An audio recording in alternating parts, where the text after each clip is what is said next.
I'll wait to introduce myself. I think it's recording. Okay. Yep. So my name is Vicki Mello. I'm chair of the CPC. I'm also on the Government Relations Subcommittee. And I am representing Eugene. So how about I'm Joseph Calverth. I represent Springfield and I'm chairman of the Habitat Committee. I'm Meredith Jacobson. I represent Eugene. I'm secretary and on the outreach committee. Hi, I'm Michael LeCompte. I am representing Eugene and I am new, so I don't know if I'm on a committee yet, but we've discussed some things. So, yeah. I'm Josh White, from Eugene also, and like Michael, I think I'm on some committees. I volunteered for all of them. I'm not sure which ones accepted me or which ones said. They all accept you. Don't worry about that. We can live without it, but anyway, happy to be here. Happy to see everyone. Thanks. I'm Sharon Roberts. I guess I represent Eugene. I'd like to believe I just represent somebody who lives in the area and likes the park area. And I'm on a couple committees. What's it called? Outreach. Thanks. I couldn't remember, is that a PR? I'm Bryce Isler, the Natural Resource Specialist for Willamette Lane, formally representing Springfield. And yeah. Hi, Shelley Miller. I'm with Eugene Parks and Open Space and the city's liaison to this committee. David Sonicson, Vice Chair, representing Eugene on the Government Relations Subcommittee. Nice. And who do we have virtually Is it just me? so far? So I'm Thomas Huda. I represent Eugene, and I'm not really active on any subcommittees yet. I was thinking about either government relations or outreach, and I never fully got plugged in. So if there's any work that needs to be done, I have a little bit of capacity. So feel free to let me in. Glad to be here. And Beth? All right, and we have our famous director of nearby nature. And that's our director of nature. Opening the door right. Thank you. And I think everybody's here, so you can just, if you wanted to just pull up to the table, that would be fine. Okay. Should I watch the door a little longer? Because everybody's here. Oh, right, and I think the only public comment, I'm hoping to remember to read it later. So I'm going to read an land acknowledgement. The city of Eugene is located on the Kalapuya Alayi, the traditional indigenous homeland of the Kalapuya people. Following treaties between 1851 and 1855, Kalapuya people were dispossessed of their indigenous homelands by the United States government and forcibly removed to the Coast Reservation in Western Oregon. Today's descendants are citizens of the Confederated Tribe of the Grand Ronde Community of Oregon and the Confederated Tribes of Siletz Indians of Oregon, and continue to make important contributions to their communities and across the land we now refer to as Oregon. And we are a city committee, so I'd ask if we could all be respectful of each other and each other's time. So if anybody is interested in speaking or asking a question, I would ask if you could raise your hand during our discussions. And David is going to kind of keep track, and whoever's first raise their hand. I don't think we'll really have problems, but I just wanted to show what we'll just speak as people have been indicating that they would like to speak. And so the first order of business is just to go around and I came up with a really unique question about what is a special place for you in Eastgate Woodlands. It seems we try and cover the park, and I know we're meeting in Eugene, but I don't know that we've been specific about Eastgate Woodlands. So I guess I would I'd like to start where one of my favorite parts about Eastgate Woodlands is the Riverside Path that is directly, blocked and hopefully restricted of having, bikes riding through, but walking through, and just being close to the river and seeing the talking stones along the way, and in the spring and summer, listening to those very noisy birds that are now close to the, east side of the trail, that, the herons that are up in the nest, which is really, really fun to, watch them grow and then disappear. So should we go this way? And you could say, what you think. So you stole my thunder. As I walked here today, I noticed the Whilamut Passage Bridge, and under it on the north bank of the river, there's a place where the river carves deeply into the bank. And it's also where it can flood during high water. And it really lets you know the power of the river, because you're walking on the path going west. You've passed the last talking stone, and all of a sudden, other than being to your left, the river is, at least part of it is right in front of you. I like a lot of parts of the Eastgate Woodlands and used to live near there and enjoyed walking through there, but I have a fond memory of when my daughter, who's now 18 and in college, was like 4 or 5, and we were walking through there, and there was a lot of lupin blooming kind of near the bridge, and she was smelling it, and she had like pollen all over her face, and then she was the pollen fairy. So I have this like really fond memory of that. That's great. I have been exploring all over in there. Most recently, I found a cool little spot by the Walnut Street Bridge. There's a couple small little trails that dive off into some of the ravines there. So next time you're out there, take a look. It's on what would be the south side of that bridge. Oh, yeah. Well, from the land, I like the heron rookery and just watching all of them. And then from the river, I really like the way it goes around to avoid the head dams and, or whatever those low dams are. And then my dog really loves all the rocks that line the gravel road into the parking lot. We spend a lot of time, well, I spend a lot of time at the other end of the leash while she hops up and down off all the rocks. She thinks they are stupid. What kind of dogs, Sharon? She's a miniature American Shepherd or a mini Aussie. Okay, And that makes sense. yeah, she just, that's what she does. She leaps up on things, leaps off of things. Also likes down walks. Like a little Billy goat. Well, you guys certainly picked some good ones. I would have to say there is a sneaky little trail on the north side of the canal that goes from the bridge to kind of the starting little gate of the canal, the inlet there. That's a neat little trail, but I would have to go further down, kind of across from Roaring Rapids Pizza. There's all that big bedrock out in the river and kind of some pools and streams, and you can walk way out there sometimes when the river's at the right level. So that's what I'm going with. Well, I like to ride my bike, so I like the path that goes through there. It's kind of curvy and kind of unexpected, and beyond that, when you I guess it's not really a curvy statement, I'm not sure, but where the river sort of opens out and there's like, I keep wanting to go down and go swimming down where the rocks are all flat down there. But I love riding my bike through there. It's kind of like the twisty part of the east of the Eugene side. So along D Street then is where all that flat rock is. Yeah. Yeah. Oh, and I'd also really enjoyed taking my canoe all the way to the very end where I can't go any further and like seeing who's up there fishing or doing whatever. And it's like, I have taken it over the dam before in the past, and that's Nice. Yeah, that's cool. Yeah, so I was thinking of the same trail Josh was thinking of that runs along back of the canoe canal, like where you can walk the pipe. And so being an engineer, I love infrastructure things, and I think my favorite part is just the new gate where they modify for the water outlet and the pump outlet, and there's a little rocky beach down there that next time. So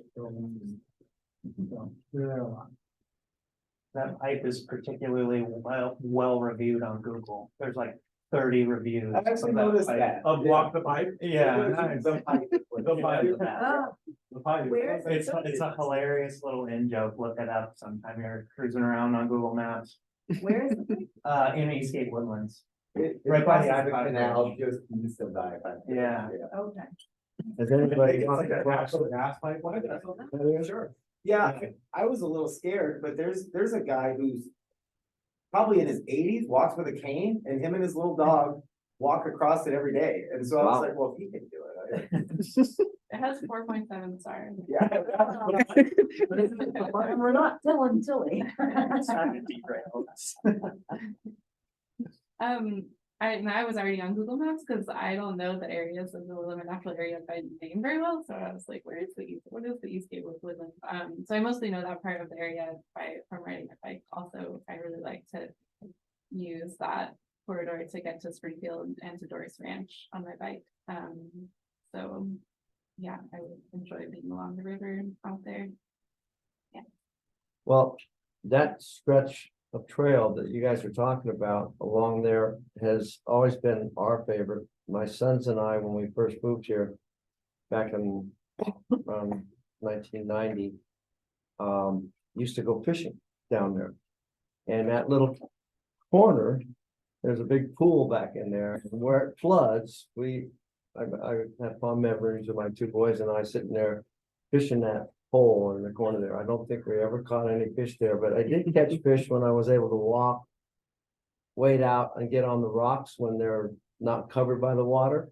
I caught quite a few fish out there. But the hole below also is a good spot for fishing. So my wife and I, when we walk through there, we usually go that route. And now that the heron have moved over there, they used to be back on the other side of the parking lot, and I don't know whether the trees blew down or something happened and they moved their rookery over to the riverside. And that's a nice addition to have them there. And the other thing that we used to go back there for is to see the beaver. The beaver used to be in that area years ago. I haven't seen a beaver over there in a long time, but that was when I have fond memories of that. Thomas, what's your favorite spot in Eastgate Woodlands? I don't know. I kind of think just as you come under I-5 on a bicycle heading eastward, I just enjoy some of those bike path areas. I've always found I'm usually listening to some really good music, and sometimes if you hit a good crescendo and you see all the golden leaves in certain seasons, it can be very peaceful and kind of a peak experience, I would say. But I find it to all be really good. It's kind of like you can't go wrong. Well, thank you, everybody, for sharing. And I think the beaver moved over to that pond in Yeah, on the they Eugene did. side. They're chewing on a few things over there. Maybe they'll get a big enough population, they'll spread east a little. Yeah, I don't know why they moved out of the river, but they probably do come over there. I just haven't seen it. And I haven't seen any activity along the river in years either. So hopefully everybody has a copy of the agenda. If you don't, we still have some copies over there. If you could review it. Does anybody have any changes or updates? How come there are two number 10s? That's a good question. I guess there must have been She didn't some want kind to- of stuttering happening. She didn't want a number 13, maybe. Oh, that's it. We'll cover it all up together there. All right, not hearing any changes, I guess we'll accept that. And I noticed that my timing is off on that number 2 and number 3, so there have been a few clerical errors here, but we'll just move along. So I would ask if everybody has read all the minutes and the October minutes from our last meeting, and I think if there was any edits, I think they've been completed, so I would ask for. I moved that we approve the minutes. Second. And Josh seconded it, thank you. And so, all in favor, raise your hand to approve the minutes. Okay, thank you. And now. Read the we'll public try to comment. remember. We're gonna have a brief public comment period here. The moment, I'm a little behind.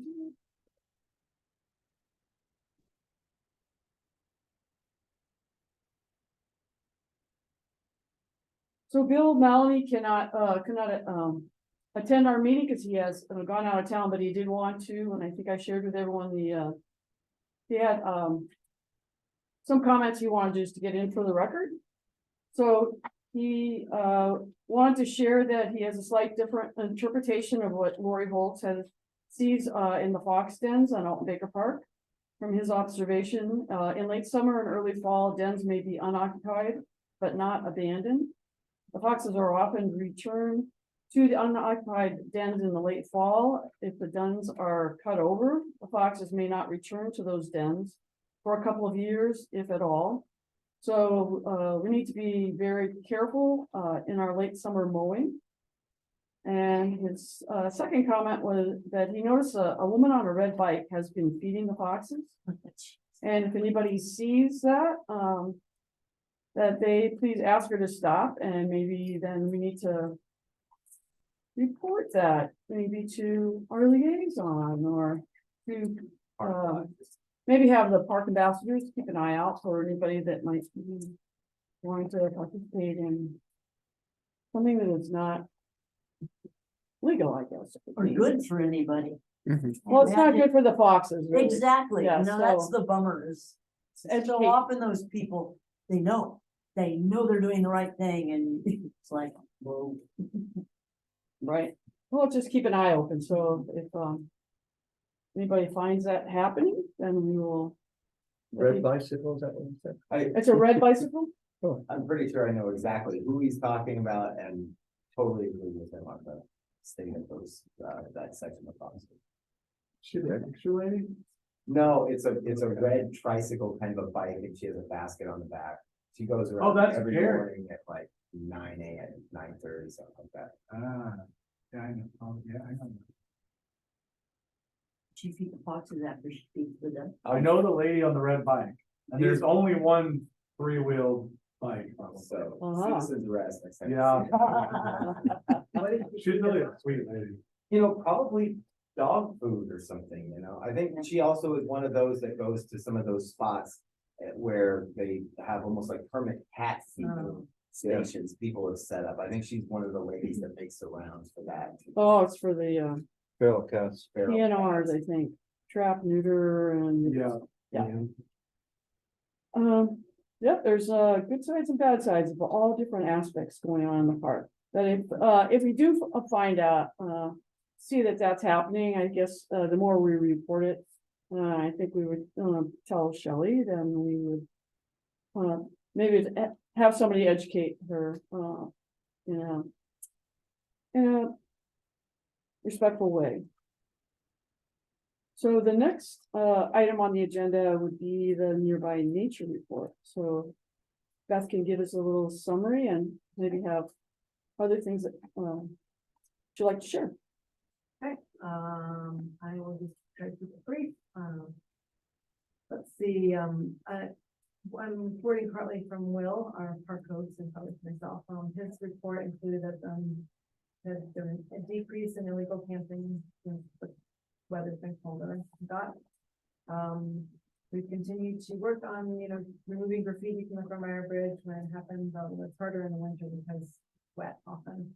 And we did get a new set of stencils, which is very exciting.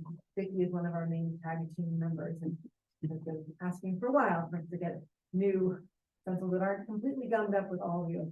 We've actually, this summer was our 5th anniversary of that bridge. Oh, Well, let's see, it's this coming, 18, yeah, 2018 when we painted it, so this summer will be 5 years in the bridge. And I'm asking my park host, is not in here, but I'm asking them to come up with a plan for sort of doing some rehab. There's a lot of moss and dirt and things gathered on the very far end, that are just kind of unsightly at this point, and you can't just go out there and blow it off with a water jet. We have to be careful, but anyway, we're gonna come up with a 5-year plan to sort of reset on it, but it's been, I mean, it's been, continues to be a very successful project, I think. We have one woman who, we call our, the graffiti watcher, because she texts myself and Will when she sees the graffiti, which is nice, because, you know, we're not there every day, but she's like, she must be out there all the time, because she sees it, and she also sees trash, and texts about trash. The variety of groups, NCS students, Rachel Carson students, land stewards have been helping out with things on our site as well as in the park since the last time we met. Will noted that recent storms brought down a number of trees in Alton Baker Park and decreased the clear things pretty quickly. I had a question about that, and I don't know if anybody here can address that, because and he was gonna ask the question as well. There's quite a bit of down material on the Wildflower Hollow Trail to the side, and it's just, I'm all about like letting things rot, but it's just, there's so much of it that it just, it's kind of, it's gonna be covering up with wildflowers or something. So I'm gonna kind of inspire. I don't think anybody would have any problem with us removing. Does anybody have any problem with us removing? You know, when a tree goes down and it's a giant pile of like, it's not just like the tree down, it's like everything shoved to the side and kind of covering things up. I don't know, let's throw it out there, but. In our report, we talked about having more of a focus on Wildflower Hollow in the coming few years, because there has been a lot of tree decline and down trees. And so one of the things that Lori proposed and others is that we do some focus on removing some of that downed wood and some more weed work and planting new trees Yeah. in that area. Yeah, that would be great. So maybe we could work together on, Yeah, because it's such a pretty area, and I don't want it For to sure, end up being everything shoved in the side when I recall. Yep. Great. Great. We are also always looking still for people to help with litter patrol and tag teams. If anybody's interested, they can get a hold of Will. Coming soon is 2023 day camps. We're in the process of trying to get those up and posted by the beginning of next, or maybe the first week of next month, which just seems really crazy and early, but parents are knocking at the door already, and our camps will fill up probably within a couple of months, which is exciting. We end up serving lots and lots, hundreds of kids in the course of summer. We're hoping to run more field trips in the park this spring. I just made my first outreach to about 5 schools that have inquired about field trips. We haven't done hardly any since the fall of 2019. And I'm a little terrified because our whole structure of volunteers, except for people like Vicky who've been around volunteering forever, but our normal sort of cycle of U of O volunteers who stick around for a while is, you know, has cycled out. So if anybody knows anybody who might like to learn how to lead nature walk, or if you want to do that for kids in the park, we will do a training this spring, and it's really fun. And you learn a lot and meet some cool people. And let's see, we have a monthly preschool, we have an ongoing preschool program now, the 4th preschool at our site. 3 days a week, there are 10 up to 10 3 to 5 year olds in the park, rain or shine, and it was really raining on Wednesday, and it was our first like really like 4th preschool, yay, it's really cold, and you know, just look at these little kids who are just, they're dressed well, parents are saying no, but I was freezing.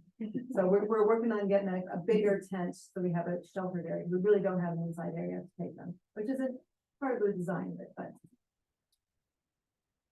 we've had great luck with that. It's a new program, and we've got some great little kids spending hours and hours in the park every week. It's great. Did you get a cut down litter pickup? No. All right. Yeah, no, I didn't think so, because they would love that, but Yes. don't want them getting into that stuff. But they do see real stuff, so. And we also have an after school program twice a week, which is nice, so some kids can come on Tuesdays and Fridays and spend 2 or 3 hours with us. And a whole bunch of no school days, and when 4J has no school days, lots of kids in the park on those no school days.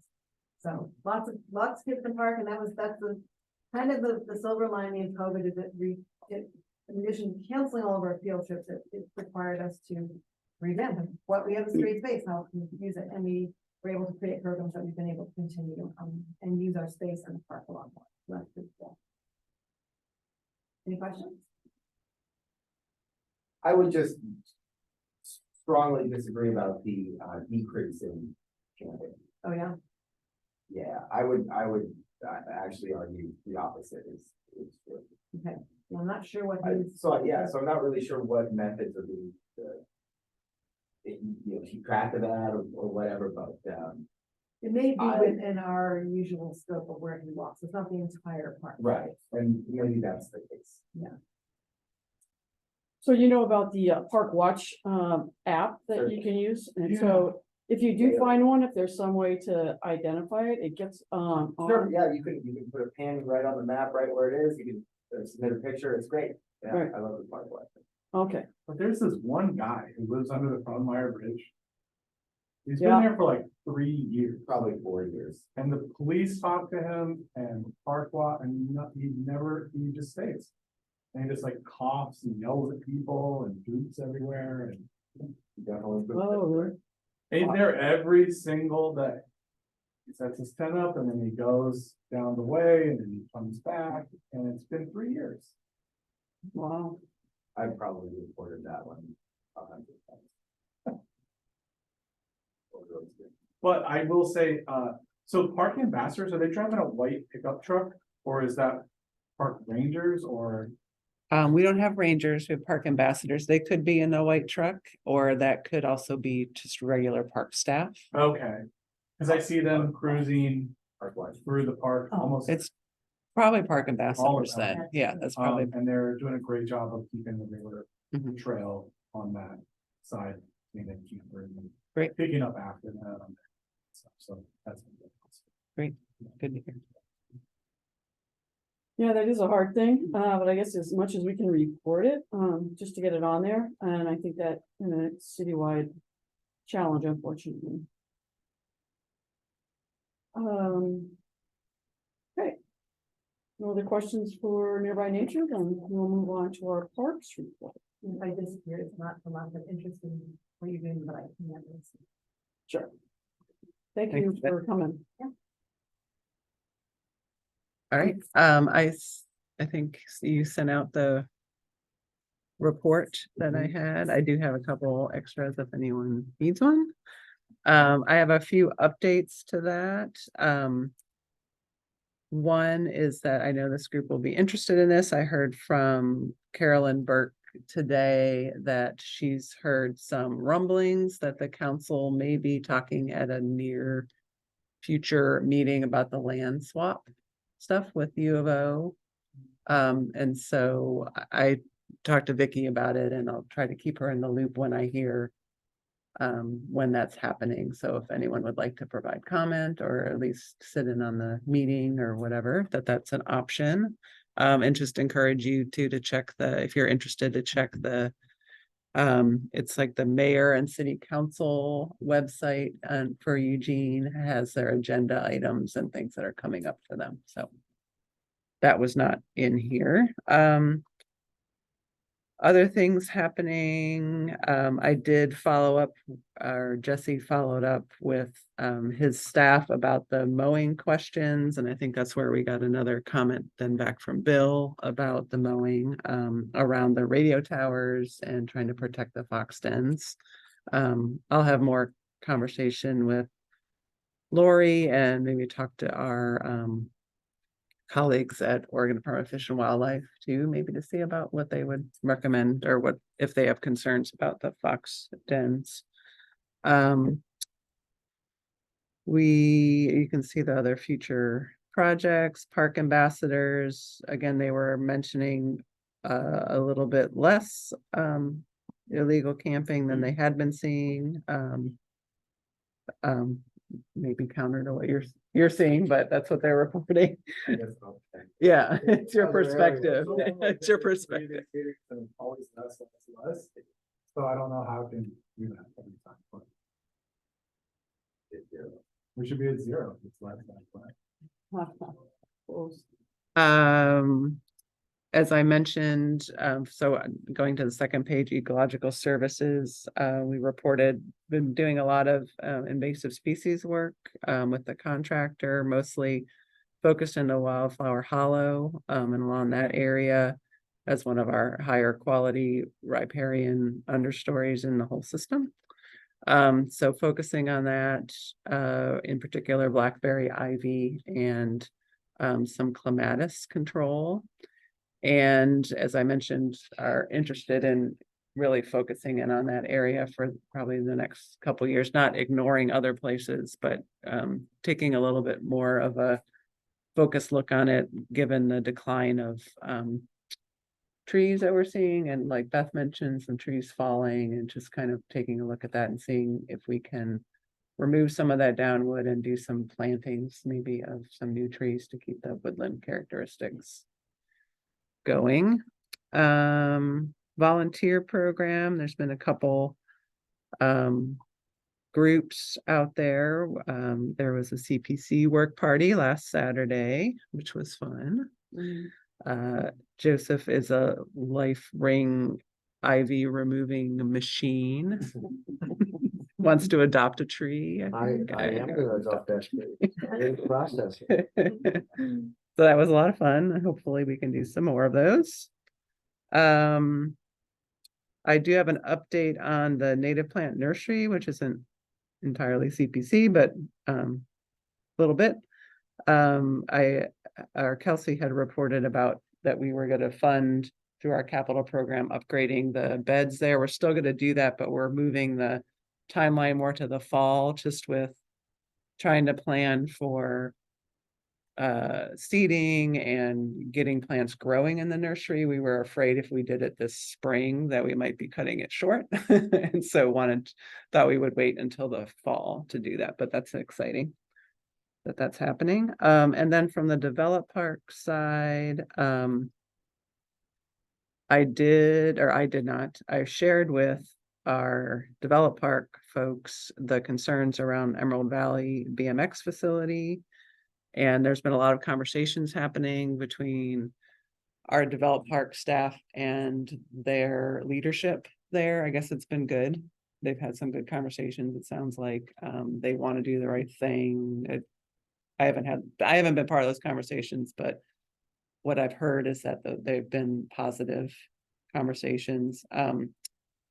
The work, and there's also been conversations with the city's erosion program and permitting program about the work that they've been doing, and to see if they're within their legal footprint of the leased area, which it seems that they are. We mapped that with what's in the easement language of what their boundaries are. And they're going to be putting up their fencing again. Like I think they temporarily took fencing down. That's going to be put up. And they are going to be putting some, I think some gravel and other methods to reduce the erosion that's happening from the dirt that's out there. So it looks like they're within their right to do what they're doing based on where their lease boundaries are and past permitting.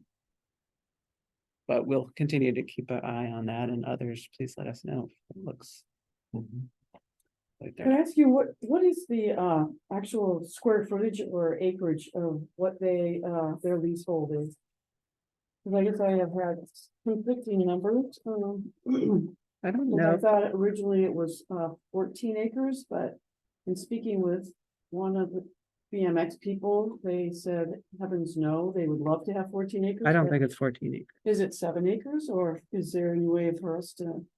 Guess I'm I- just kind of curious. I don't have that off the top of my head, but I can get that. I have a map and I could, Oh, I see, okay. so that's the sort of yellowy green. Yeah, it's got all the logs around.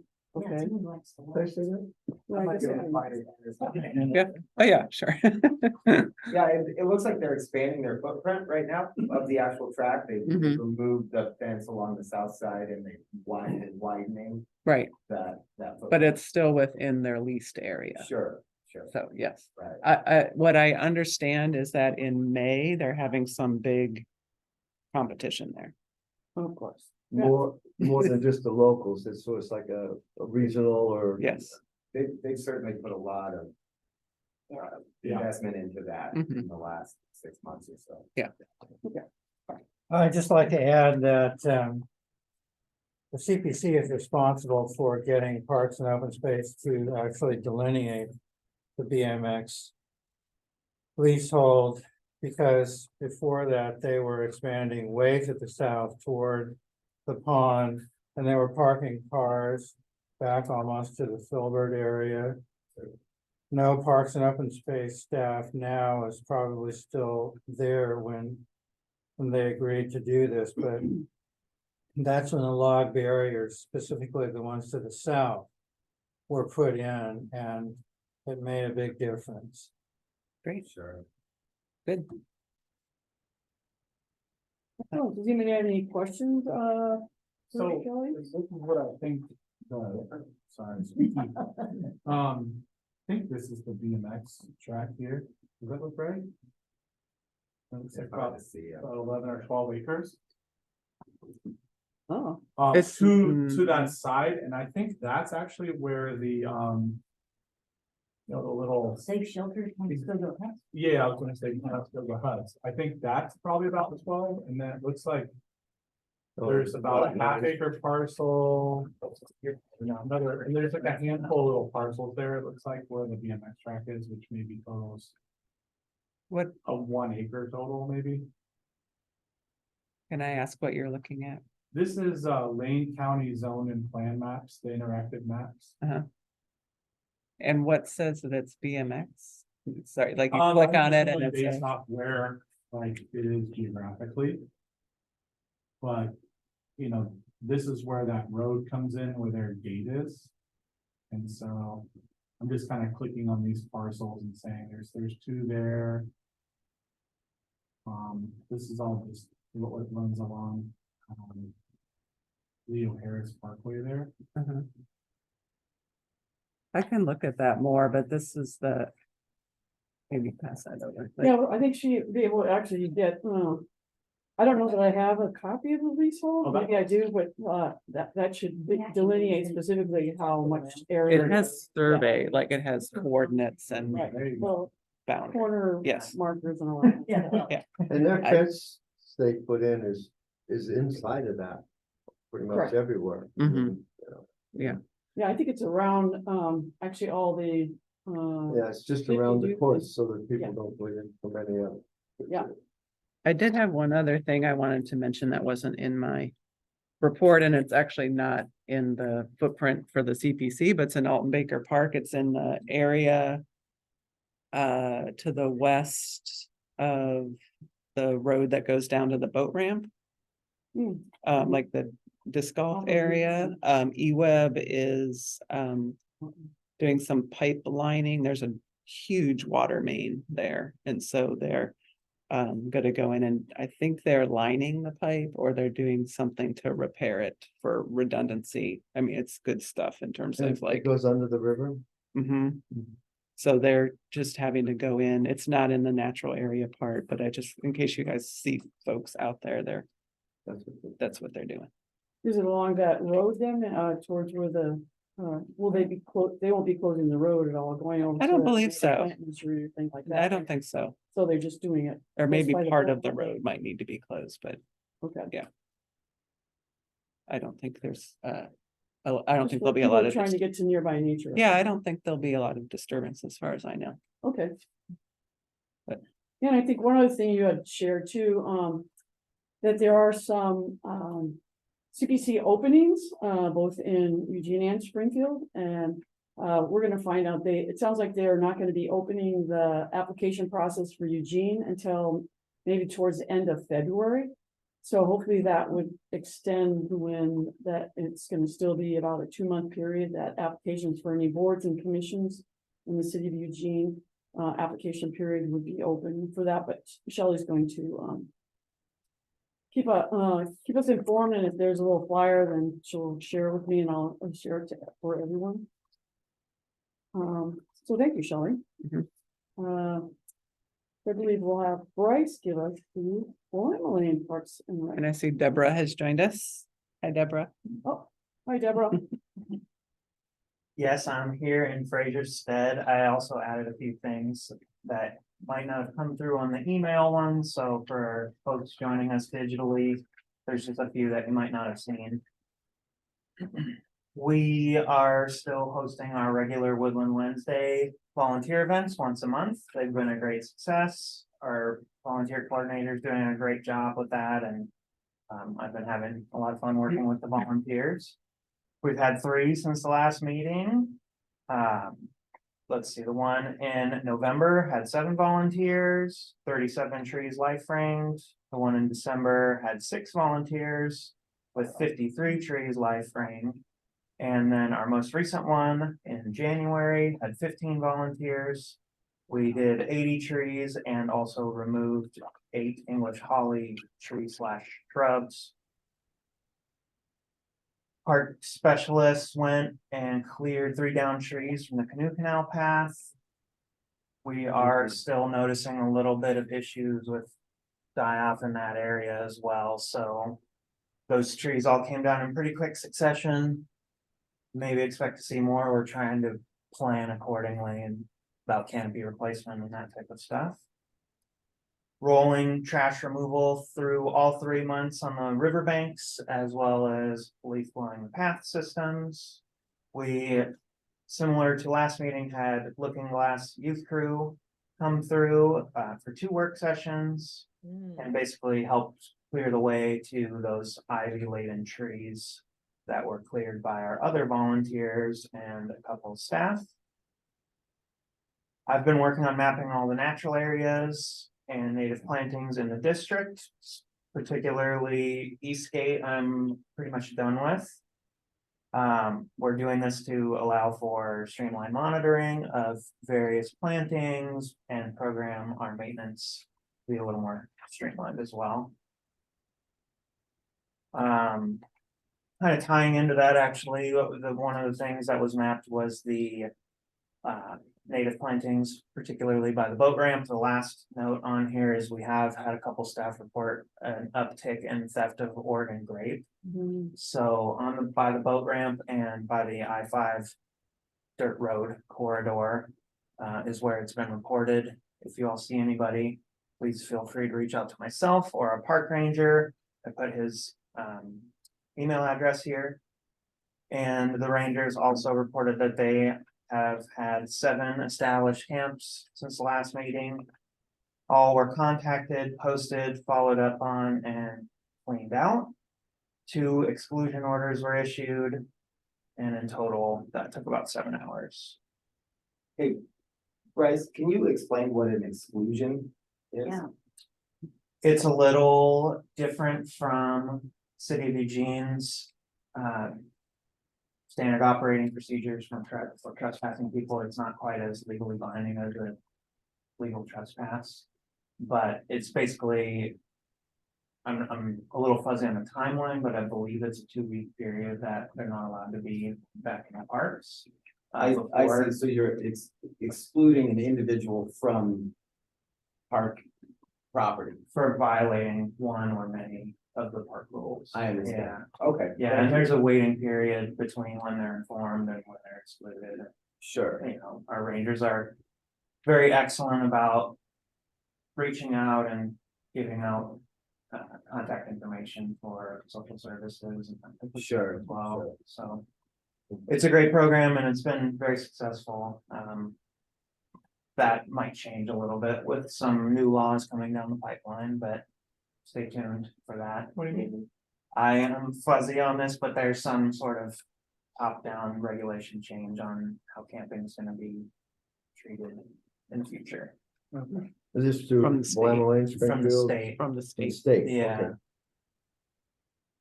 So can I ask you, there's, I think from the trees that had, fallen down, there's some, lots of piles of, bark chips and all, especially on the, western side of the park. Mhm. Would it all be possible if you can get like large piles like that actually placed right at the informal trails that are trying to bypass the little gates on the riverside path so that it might send a stronger message that you should be going through the little gates rather than cutting through on Yeah, the rock. feet or or your not. walk or your bike or whatever. Is there any way to do Uh, some natural type of barrier system Certainly. for that? Certainly, yeah, and actually, it's something that I've been working with the ranger in particular about because he's concerned about camping.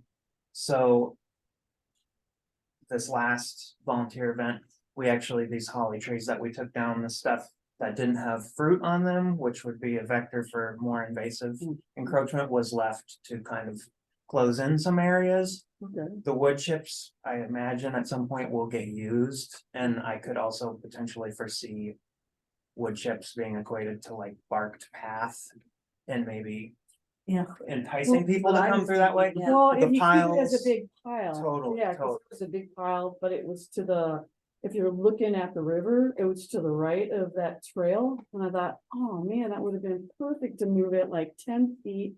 And just keep it long and not down, but keep it 3 feet tall. Not something you walk on, but something that you say, oh, I shouldn't be going that direction. Yeah, we're certainly experimenting with Okay, those types of methods, and I suspect in the future, there's no formal plans for this, but there's probably gonna be some decommissioning of informal trails as well, and so that would be a good opportunity to kind of tie in with that as well. cool. Yeah, I've complained to myself mentally every time I walk by there that those rocks are not positioned to keep bikes out. There's a bunch of rocks around it, but then there's a nice little trail with rocks lining it to go around those barriers. But why didn't they put a big rock right in the middle of that? And I know those rocks aren't as easy to place as maybe a pile of wood chips is, but And this is not on the side with, or sorry, can you just remind me one more time exactly Okay. where they are? it's the gated side path, and it's on the Knickerbocker Bridge side, when you come back out there. In fact, the Habitat Committee had a little triangular section there that we tried to plant. It hasn't been very successful, but, there's a big pile of bark that was piled right next to that. And, but it's still a nice little driveway there for the bikes to go right through the rocks, around the tree and around the barrier and come back out onto the road. And I've been wanting to block that off for a long time, and just one big rock would do it. Yeah, sure. Yeah, so we have a park specialist for that, or that park is in his region. I'm the natural resource specialist, so I'll Sure. work with him and we'll do, and potentially with structures, we Yeah, close stuff off with That would be rocks nice. frequently, so. it's well traveled. Well, I think there was a rock there and it actually got moved. So those rocks that seemed to line it, there was There some was a rock effort that to, moved that rock. that shifted it away so that it was That's easier. a big but rock to move. There is. I know that area. Yeah. I know that area well, and it's the folks just created a new path. They went around.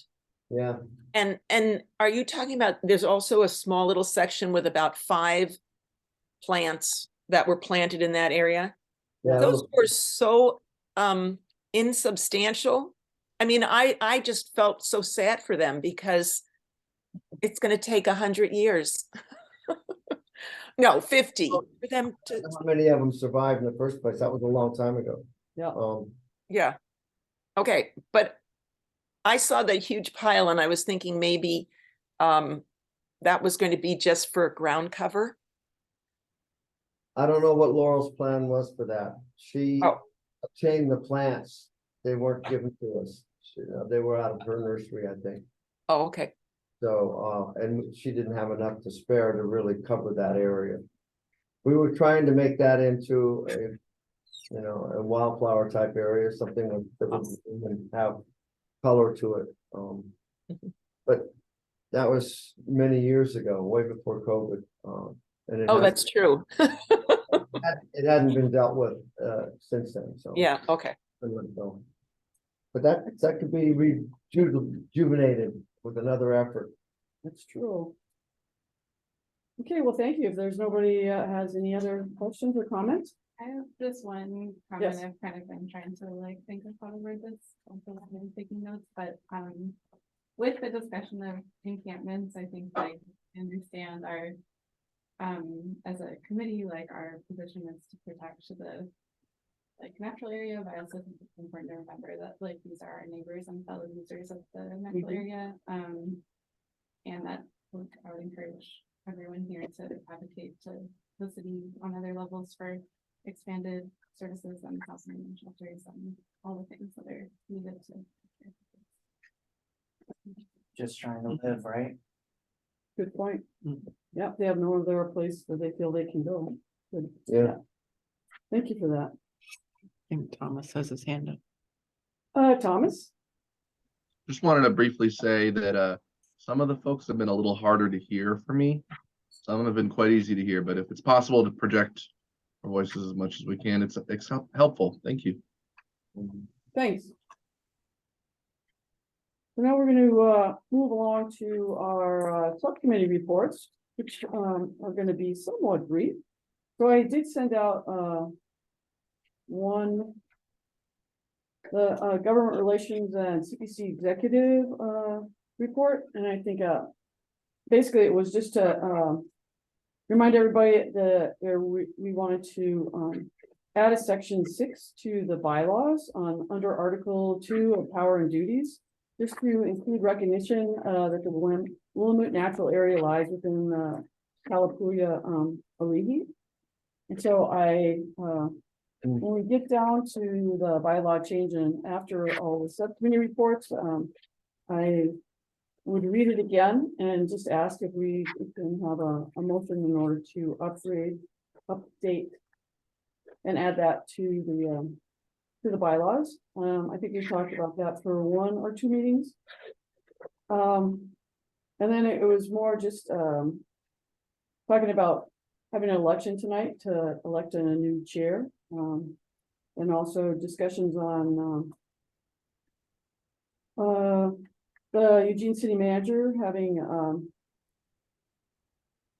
disagreement with what we had changed the bylaws to try and include some at-large positions, and that seems to be a challenging discussion. So a little later on, we will maybe talk a little bit more about how to adjust the bylaws to address that.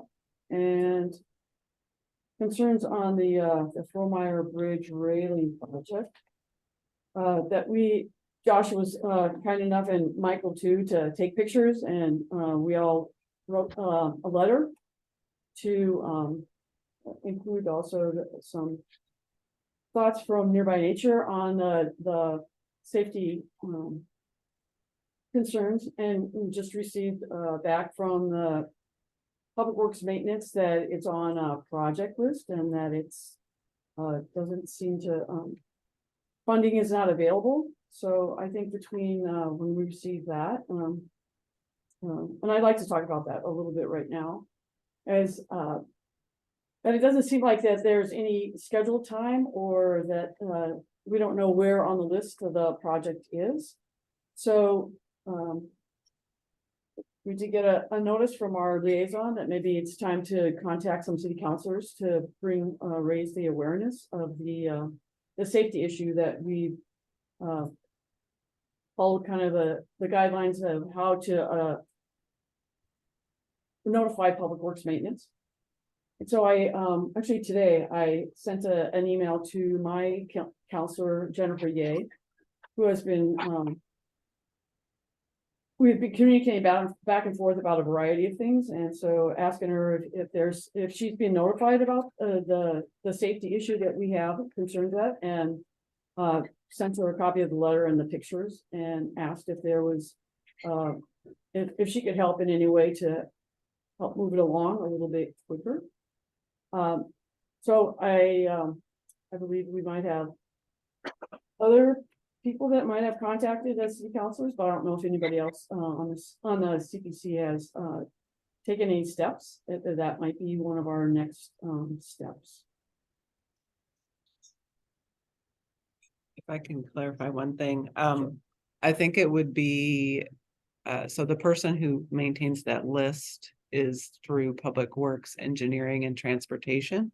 So it's folks like Reed Dunbar, I believe, is the person who responded. So maintenance would do a repair of some sort, but it would be more of a bigger engineering project. So, I mean, potentially the Active Transportation Committee might be another group to see if they would be interested or want to have a conversation Well, about it. Couldn't this be considered a maintenance thing? I mean, if it's not like you're having to take all the railing down, I mean, there was some good suggestions, but I guess they have to create it as a project in order to bring it to a level of what has to really happen to improve the situation. Right, I think the skills to do the engineering and figure out, it's not just because it's probably government, it's not just like stringing a cable, like they would want to be sure that it's done correctly Yeah, and all of yeah. that, so. They want to fix it right the first time, so they need to have somebody that engineer it. And then they have to figure out how to fund it, so that's Right. probably a good Yeah. idea to go with them. Sure. Well, it is in the city's purview. They've been notified, but I guess it's just trying to notify others on the same thing. Yeah, Was I that, mean, It might help to update- elevate it. was that a new thing that came to light? That was on the project list? No, I think it sounded as though they had it. I think it was It already, said that there was a plan to develop like strategy for a document that identifies bridge needs, including retrofitting bridge rails best practice, but that document doesn't exist yet. Oh, So the document doesn't exist, the strategy doesn't exist, the funding doesn't exist, so. I see what you're going at, yeah. Yeah. So maybe that's the theoretical project that needs to have this strategy developed in order to be able to address situations like this. Just kind of odd because I, Like, we might need to look at our bridges and see what needs to happen to our bridges today, with some money for something, yeah, for those things. But we gotta have a plan before we can get funding. Yeah, But there's no plan to make it. there's not even a plan to make it. Well, there was some funding that was in this last package that I don't know that DeFazio was involved in it because he was on the chairman of the transportation committee. That was to go to bridges for Oregon. But I don't know if that was, that was probably freeway bridges, not, but there was, I noticed that, I got an email. And I Yeah. think it was, that's something that Peter put in there, but I got the email from another politician. But yeah, so Oregon just got a bunch of money to repair bridges because we're waiting for the big 9.0 earthquake that's gonna take all of our bridges down, so.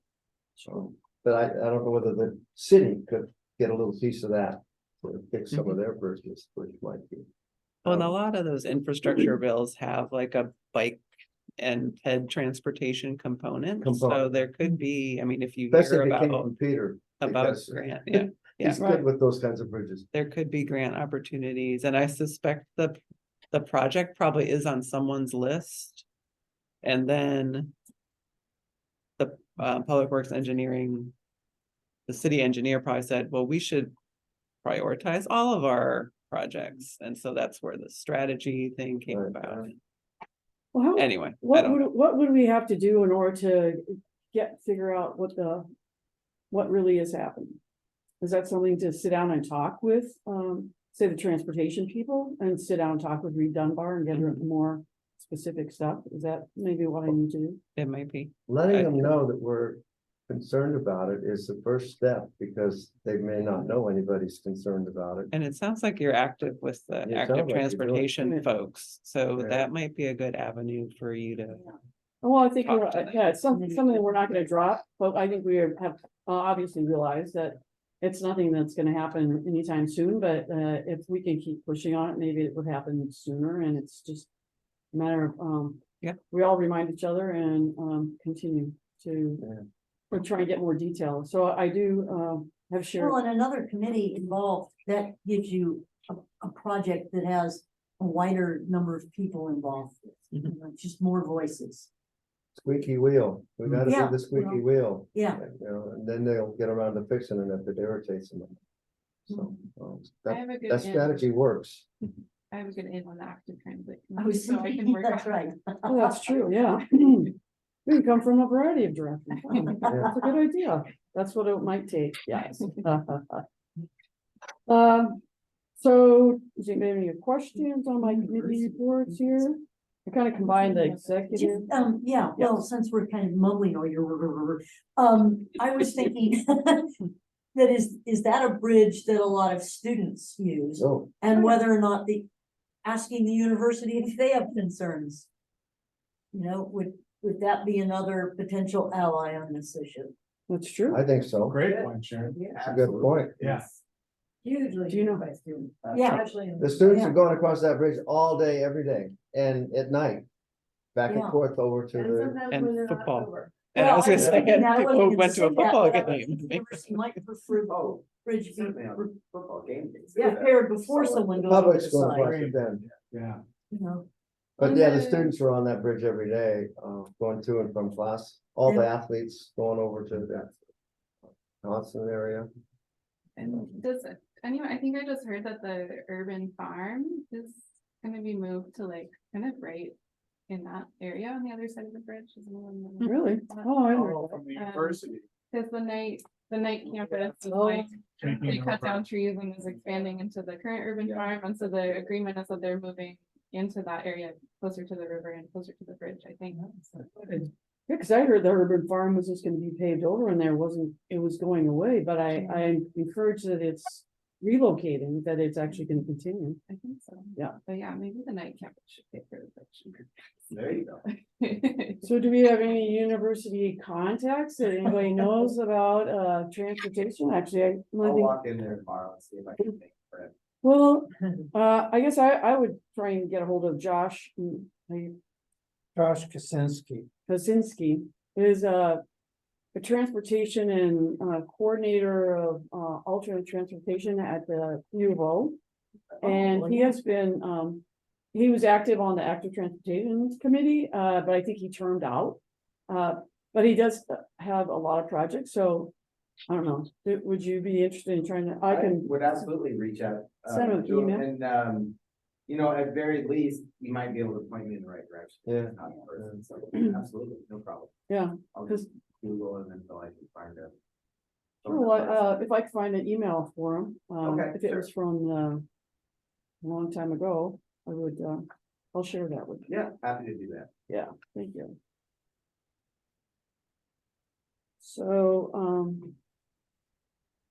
so do you want to talk anything about the wildlife habitat subcommittee? This is a good time Yeah, to discuss. We had a little outing last week, and I learned how to pull ivy away from a tree. In fact, I fell in love with the tree and I'm going to adopt it. I like trees. I take care of an orchard and, I have several trees in my yard that I'm pretty tight with too. But this idea of, it's an idea that's already exists of adopting an area of the park by a community group or by an individual or by someone who, you know, I like this little spot. I would like to help it out, monitor. The park already, I mean, the city already has a program. Could you pull that webpage up?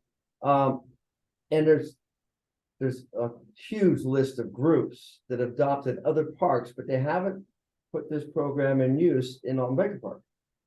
And especially in the Whilamut, it's for the community parks that are in the neighborhoods and stuff like that.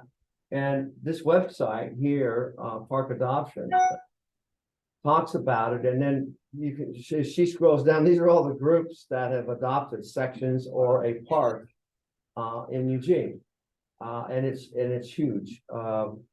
So anyway, was wondering if we could try and encourage this program into the park, whether it's supposedly it would work. It has to be run. There's some rules and regulations that you go through. You sign a contract that's 2 years to work with the park group to take care of your little area that you wanted to adopt. And your requirements are like 4 work parties a year, like each quarter you get organize a work party. It's monitored and you work out a plan, what we're gonna do. We're not gonna be planting and doing stuff on our own.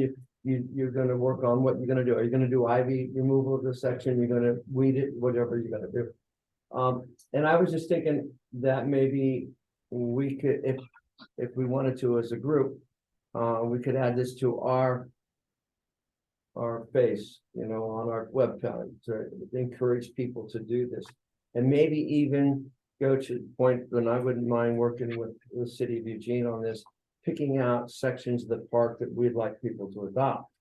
I always thought it would be kind of cool to adopt one of the little islands out on the landfill cap, this little island over here. I'll monitor it. Again, eyes on are so important for this kind of things. That's what you guys who walk the park every day are doing. But having a group that goes out and looks at that island and see if the plants are in stress or, and then notifying about it, or having groups go out and weed or do whatever can do to help it. But ivy and blackberry removal seems to be an ongoing issue with all parks. And if we can get people to say, okay, I'll take care of this little group here, this little, 100 square feet, and I'll monitor the trees around that and work on it on a regular basis. And, it's getting people to just come, and then we go to where the worst place is. If we had a group that they've got this place covered, and we could just sort of piecemeal around the park, I think that would be kind of good. I belong to Adopt a Trail program in the Willamette National Forest, and all the ski trails and hiking trails up at Willamette Pass and the shelters that we have up there have been adopted out by individual people or several individuals. And we monitor the trail, we clear the trails once or twice a year. And that works really well. And the Forest Service loves it because and we're eyes on. If a tree's down, they may not know about it. But if it's my trail and the tree's down and I can't get it out of there, I let them know, and they get a sawyer up there and they cut it out and the trail's clear again. And I just think that something like that might work in the park. I just wanted to throw it out I'm in the process, and I decided that the tree I liked, which I believe is a maple tree that I worked on. I know that tree doesn't stand there alone. It's connected to all the little trees and shrubs around it. So I'm gonna take that little corner towards the river there and take care of that community. And I'm gonna fill out an adoption form and a contract with this place, just to see how the process works. So what do you guys think? Is that something that we want to get involved in? I think that's a great idea, and I think if word could get out to enough of the community, I think that we might be surprised how many acres we would have for. Oh, a lot of people. This little section, I would sign up to take care of this. That's my favorite little spot or whatever. Yeah, and I just think that if we put that out on our social media, our contacts, I mean, just that our word is going out to the community to involve them, and then we could add it to the other parks. I mean, we could add that to the parks list of places to do it too. So anyway, I thought that would be fun, and it would help with these poor folks at Willamette Lane and in the city trying to get groups to come out and then go to the worst place. If we could start piecemealing, where we could have ongoing intense care for a certain spot, then we can have all these spots taken care of, and then we could fill in the rest. What are you guys taking home? Well, it's gonna have, Beth is, I think, maybe has some suggestions too, or a comment. If I make something, Sure. I'm sitting at the table, it's hard to. Yes, please do. You can speak loudly Is so it- they can hear yeah. at Is home. it possible, I mean, this is something that by nature maybe could do too, but is it possible the city, since it's the city program, could the city, like if someone was interested, because you don't want people just going willy-nilly and pulling, what No. is a weed, which could be a disaster.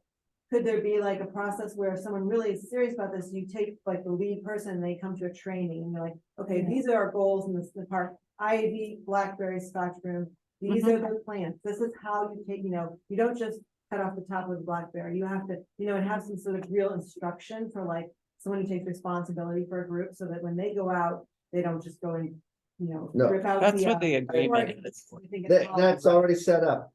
That's already the way the program works. You set up a contract Mhm. and you make a plan with the city, Mhm. and you follow that plan, and you don't deviate without permission. And you work in coordination. You don't just go out there and do what you Yeah. want. You have a signed contract and a signed deal. This is what we're going to do.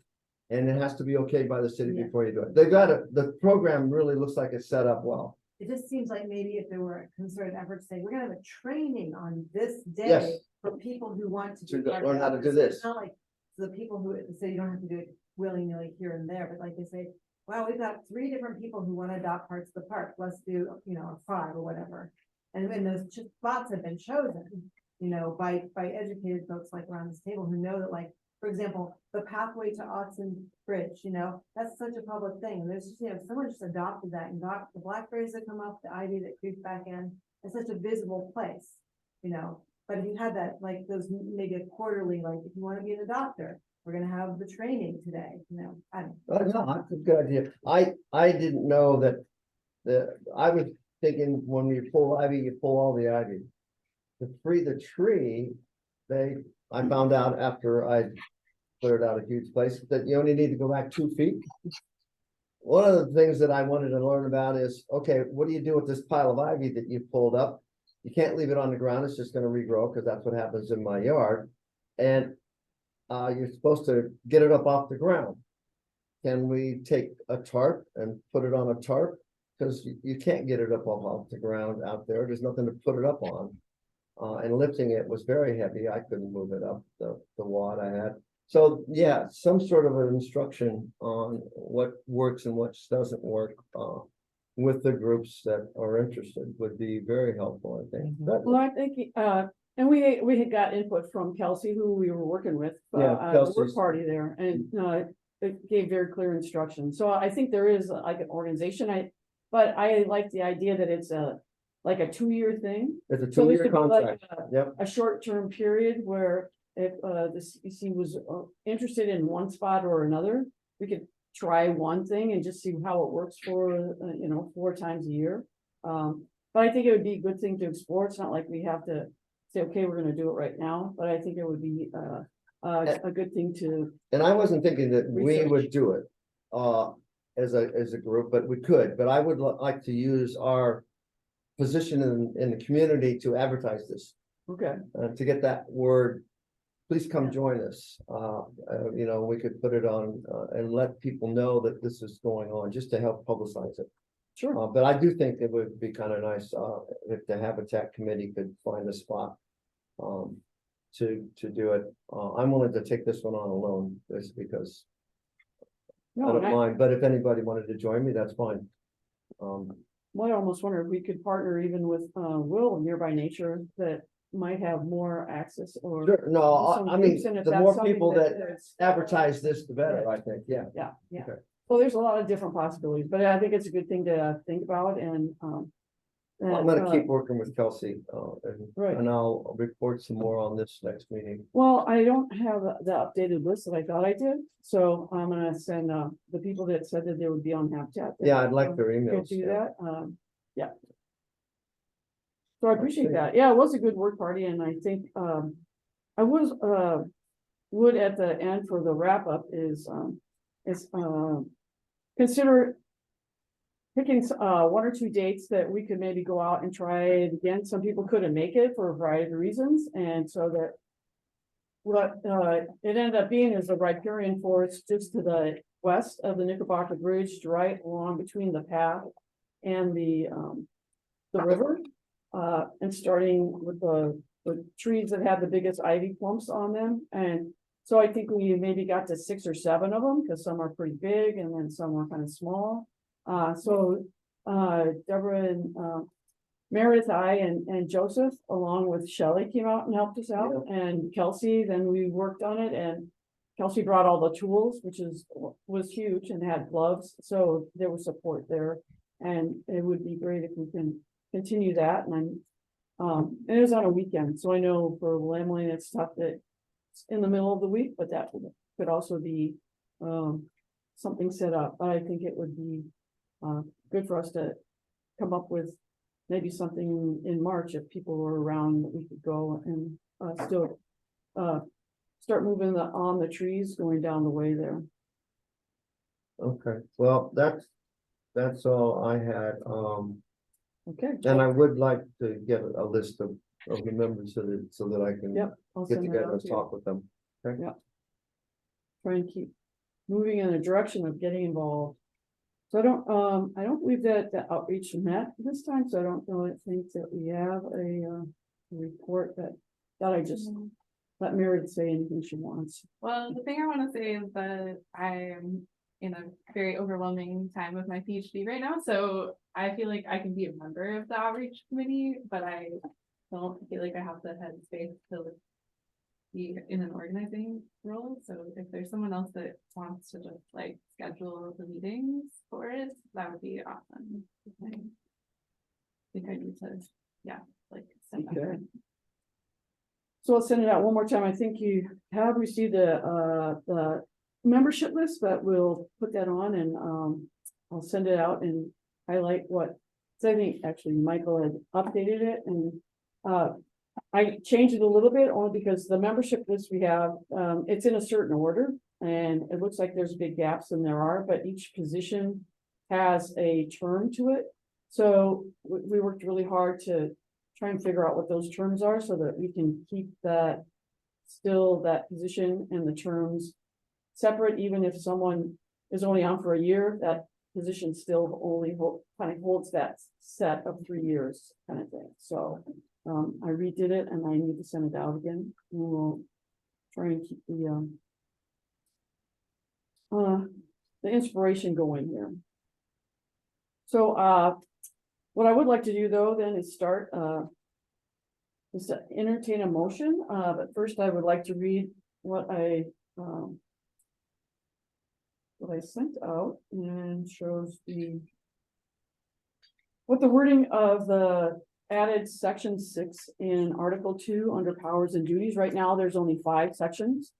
And I would add, the motion would include adding a 6th section to Article 2 powers and duties. To include the wording, we recognize that the Whilamut natural area lies within the Calapooia, I don't pronounce things really well, but Alihi, the traditional homeland of the Calapooia people. We will seek guidance and oversight from Indigenous people in our community about stewardship of the WNA, particularly the Calapooia talking stones. Many Calapooia people today are citizens of the Confederated Tribes of the Grand Ronde and Confederated Tribes of the Siletz Indians. We will maintain relationships to ensure that stewardship and public interpretation of the talking stones respects the interests of local Indigenous leadership. So I would, I think I made a suggestion that and be changed to or, because it could be interpreted in reading that people are members of 2 tribes, but in fact, it's one or the other. Oh, okay.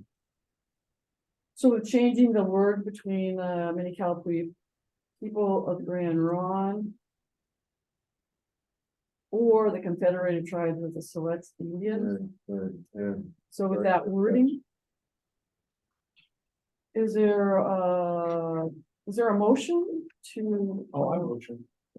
Okay, Michael will make a motion. I'll second it. And Joseph will second it to add this section.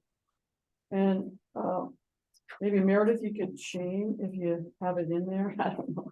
You could change the and to or, but I could also send it to you if that would be helpful. I can change it. Okay. And this wording has been wordsmithed by the executive committee, so Meredith did a lot of the work on the wording and we changed it and compromised and came up with this, so it's not just out of thin air. And thank you, Vicky, for championing it. And I did run it by Esther, and she said that she has no problem with it and supported it. So that was good.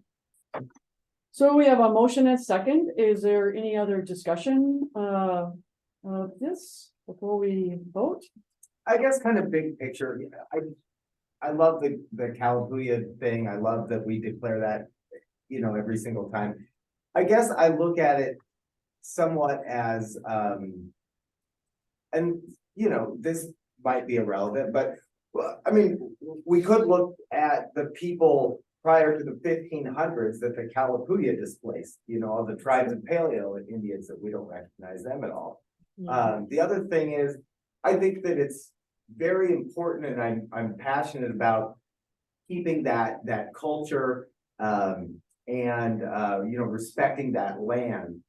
I just think that type of respect and stewardship should also extend to the south bank of the river.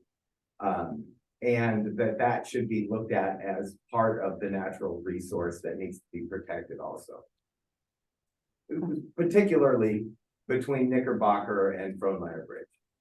Right, That's right good in point. this yeah. area. The most beautiful stretch of the river, got all kinds of stuff, and then that stretch, we are just okay with that part being desecrated. So those are just two things that I think about when I read that, the Kalapuya statement is, yeah, absolutely, let's recognize it. What about the other side of the river? And then what about the people that you know, I think Kalapuya history goes back to about the 1500s. Well, there was, you know, thousands of years preceding that. So That's just true. two questions I had Yeah. about it. It's more just recognizing that they are still here and Sure. that, and kind of going along with CPC, getting the change to the name of, East Alton Baker Park to change it to the Whilamut Natural Area. And so it's more just codifying it in, I think, the land area that we have basically jurisdiction under, Right. out of the CPC. But I, appreciate your comment, and you're right. I mean, you could go back to, you know, BC or whatever. you Do want we to know backtrack. that, yeah, sorry. But Do we know that they displaced prior tribes, or are they the descendants of peoples? yeah, that's good. I mean, Well, nobody's around Yeah. to tell us. Nobody was well, around to tell us exactly, that. but I mean, But there are Kalapuyas around today that yes, were here. Right. right, If those other people were here, I could see dealing with them, but they're all gone. exactly. And we don't know And who I they don't were. even know that we Well, know it might be, that but somebody. there's, I'm sure We don't was know, we don't know, and they may not know. Yeah, That's true. But the brochure language about the Kalapuya talking stones doesn't say anything about the year 1500. I'm sorry, I don't know where you're coming up with that. yeah, Because the Kalapuyas say, we have always been here, yes, and tens of thousands of years are used in a general sense to delineate that. So they don't, there's nothing that recognizes their predecessors that they displaced. well, that was the name of, you know, from modern understanding of, that tribal type of lifestyle, it was constant wars and displacement of tribes and all through that, those tens of thousands. Yeah, I don't know. That's a There is- general stereotype about the way Native Americans may have behaved, but I'm not sure it's accurate. Yeah, I don't know. I Okay, have to talk to an anthropology That's professor. good. right. Yeah. yeah. But I think, Meredith also had, something that she would like to say. Yeah, I think, I mean, I guess, yeah, putting aside the question about like the history from thousands of years ago, like, I think, yeah, like was already said, we have Kalapuya people in our community, like people are working in Grand Ronde, in Celeste, like to continue Kalapuya cultural practices. It's deeply connected to the history of the Willamette Natural Area, like Vicky also mentioned.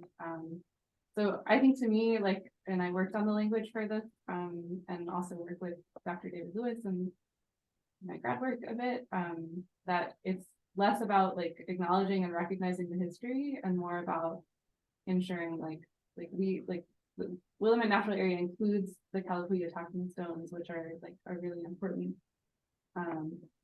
feature specifically for Kalapuya people. So ensuring that like we're consulting folks and getting consent for anything that we do with stones. Like I think what matters a lot more is how we're orienting towards Indigenous people who Yes. are here in our community, who are the experts on their own cultural histories, and what they want out of the space that, like, you know, has only become part land in very recent history. See Thomas. Oh, Okay. Thomas, do you have a comment? I do, thank you. Yeah, I think especially leading into this conversation, and a little less so now. I'm just very excited for this to go down. I'm really this feels like something that I take pride in, that I think that we can all take pride in, ideally, and to be able to codify and recognize this. I think I have two things that I'm hopeful for the future. One is a little more directly citywide or city government related rather than beyond us. It's more beyond us, and that's just that I think that sometimes the land acknowledgements, the fact that it seems to me the same one at many of the commissions and the state of the city and many mayoral speeches and things. I think it'd be amazing now that we've established that reasonably well to have more of them, more variations, more that include more historical facts, possibly about some tribes beyond the Kalapuya, but also we have the resource of maybe educating people about various words, since so much work has been done by Esther on that. So I would hope that maybe the city can move it forward as an ongoing educational piece, perhaps more than just one statement that's repeated.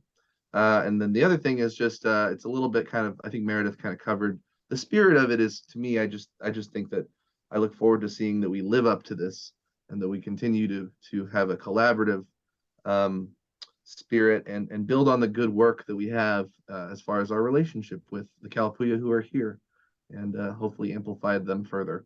So that's what I was thinking, and I look forward to getting this in there. No, but I appreciate Josh's sentiment, and I think putting it in our minutes that it does go to the city council to bring awareness of what's going on the other side of the river is very important. Although I think that's kind of outside of our legal boundary, but I think it is an important thing to show that that area is really sensitive. And even though there is a railroad track going through there, and a lot of that land might be theoretically legally owned according to governments, it is still a huge part of the habitat all along the river, and is really Absolutely. Yeah. I mean, Right, if I that had is a owned by the neighbor that railroad. was just polluting, I would be upset too, so. Right. Yep. So Sharon, you have. Yeah, I was thinking along the lines of what Thomas was just saying. I've had some of the same concerns, in fact, within my faith community of our land acknowledgement. Fine, now how do we go forward, And one of the things I think we're missing sometimes with our acknowledgements is even to tie in the seasonal practices or our understanding now of their seasonal round.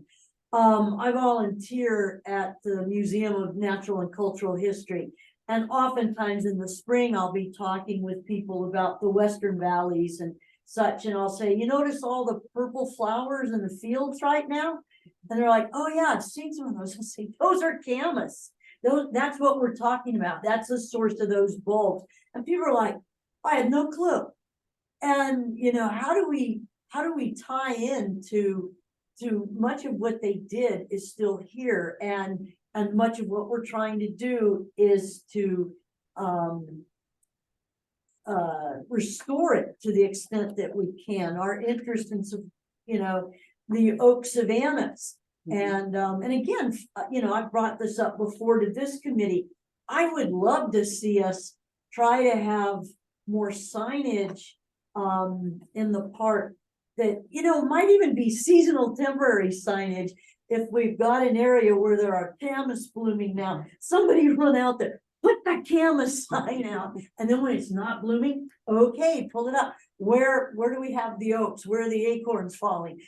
Things like that would tie people, make them aware of this culture and these practices and what they have done and how this ecosystem evolved, and it is still here.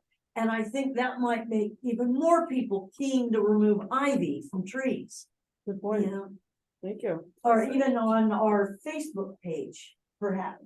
Two more quick ones, so Meredith and then Deborah. Oh, Deborah can go first. Since I've already. Okay, Deborah. The camas, I wanted to just make people aware, and I'm sure you are, that underneath the I-5 overpass is that marvelous artistic rendition of the camas as a small bulb, and as it progresses through its development. And then also at the kiosks, I think there's information about camas and the planting. And then I also think people need to look.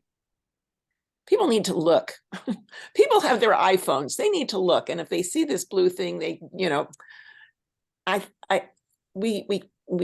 we need people to be more engaged, as opposed to always, they'll read a sign and be a little bit more active in their learning. Joseph, Let's yeah, vote. let's just, yeah, you have one more, Yeah, just two quick things. I did talk to David Lewis recently about like what our committee can do to better support needed folks in this area.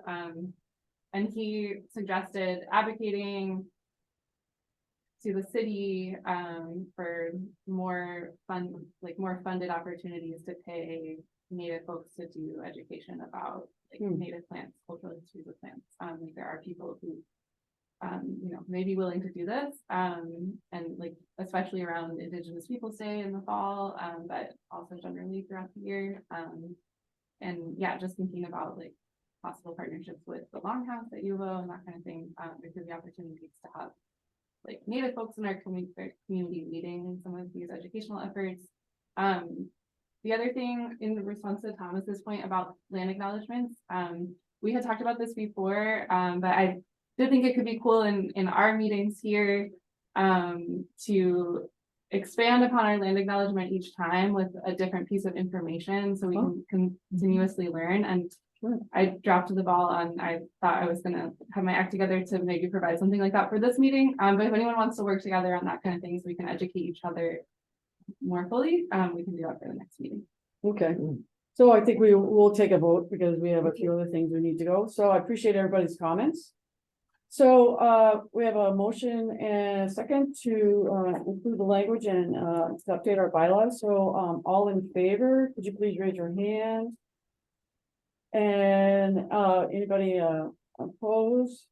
I see all hands for yes, so it passes. So I will update the bylaws there and send a copy out to include that one section. In fact, I think there is one, but I'll take the red out and update what the language is on that.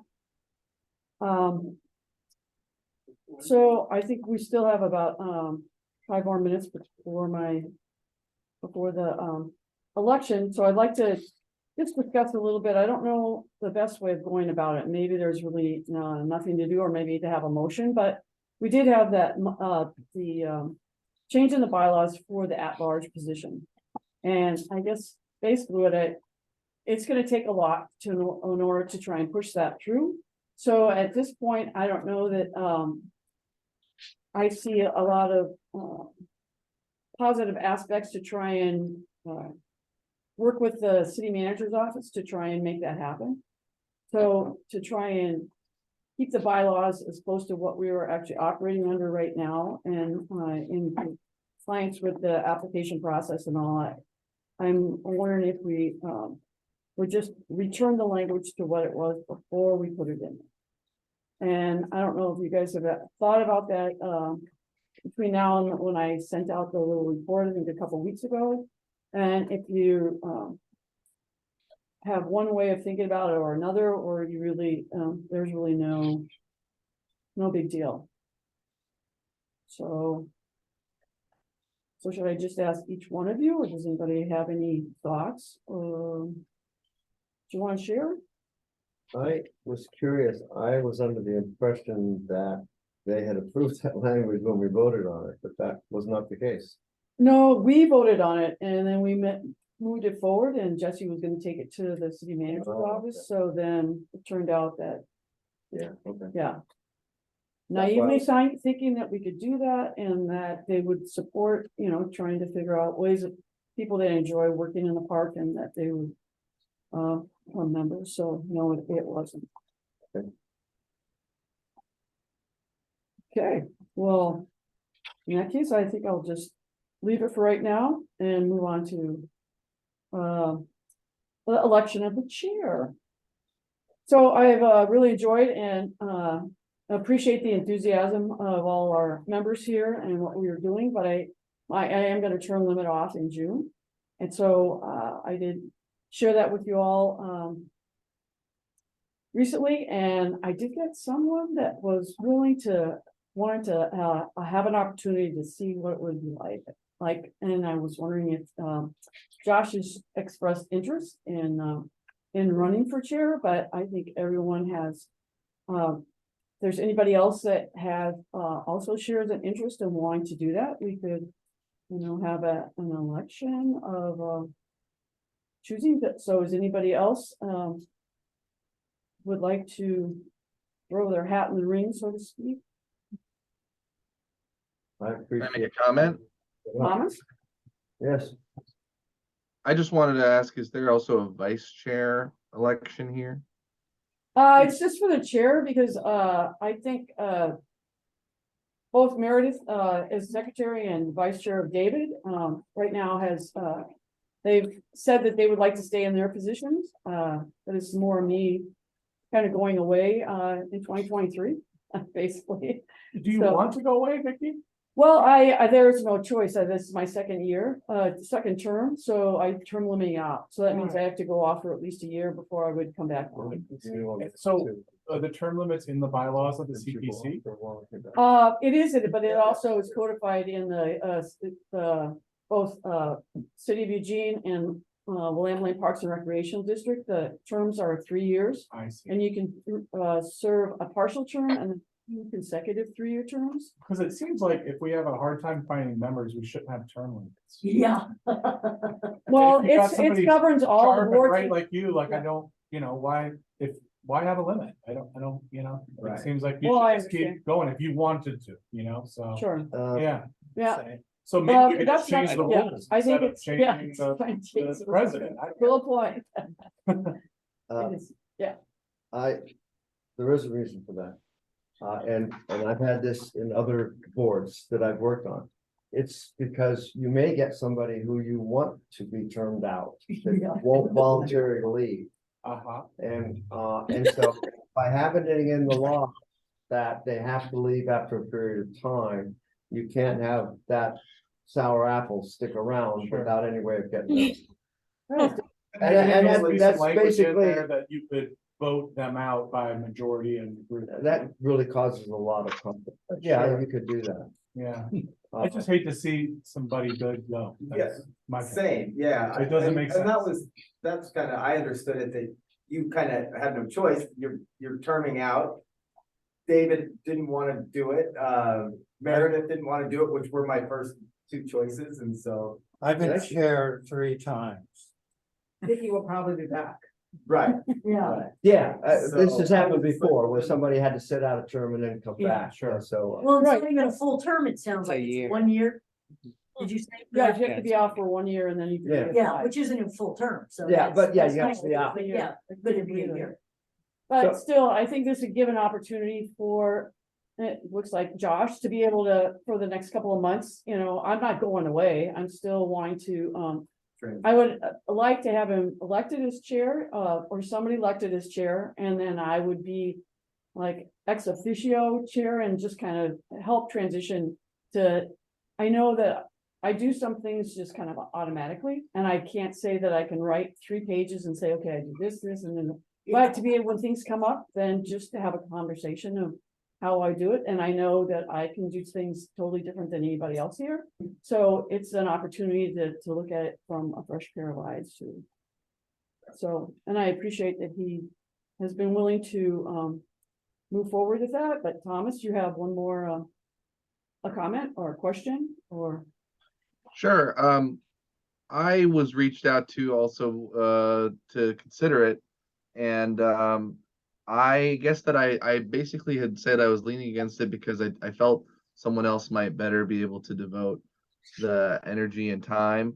But I also kind of reconsidered that a little bit most recently. And I think that especially with I think honestly I'd probably enjoy the experience of potentially being able to do it for a year. I'm not necessarily saying right now. I mean, I could also do it in the future potentially, but I think Vicky, I think you've done a great job.